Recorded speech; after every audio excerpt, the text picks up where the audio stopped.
अल्लाह ताला जे तरफा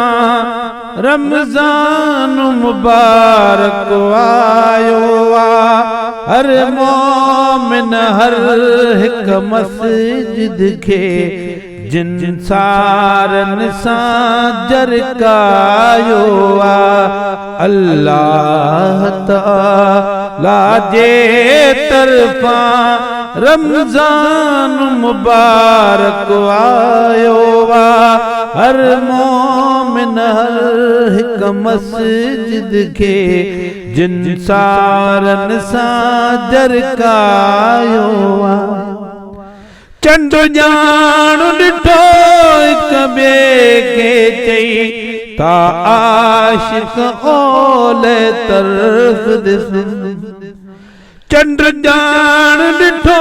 हिक ॿिए खे चई था आशिक़ ओला तरफ़ ॾिसनि नंढड़नि तनिहारियो नेण खणी वॾड़नि बि घणो वाजायो हर मोमिन हर हिक मस्जिद खे जिन सारन सां जरकायो नंढड़नि तनिहारियो नेण खणी वॾड़नि बि घणो वाजायो हर मोमिन हर हिक मस्जिद खे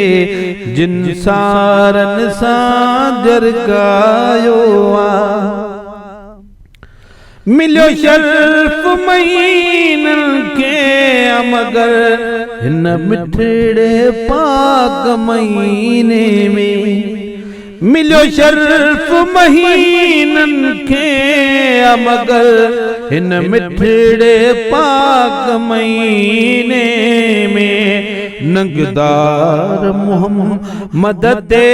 नाज़िल फुरक़ान खुदा फरमायो हर मोमिन हर हिक मस्जिद खे जिन सारन सां जरकायो अल्लाह ताला जे तरफा रमज़ान मुबारक आयो हर मोमिन हर हिक मस्जिद खे जिन सारन सां जरकायो दस्तूर मुताबिक दिल खोले मेहमान के आहिन मान डिबा दस्तूर मुताबिक दिल खोले मेहमान के आहिन मान डिबा पर साल जुदा थी वियो सो हिन साल नसीब मिलायो हर मोमिन हर हिक मस्जिद खे जिन सारन सां जरकायो अल्लाह ताला जे तरफा रमज़ान मुबारक आयो हर मोमिन हर हिक मस्जिद खे जिन सारन सां जरकायो गमला मलहीर गुलाम नबी महबूब मिठे जे गुलाम जा गम वहाँ मलहीर गुलाम नबी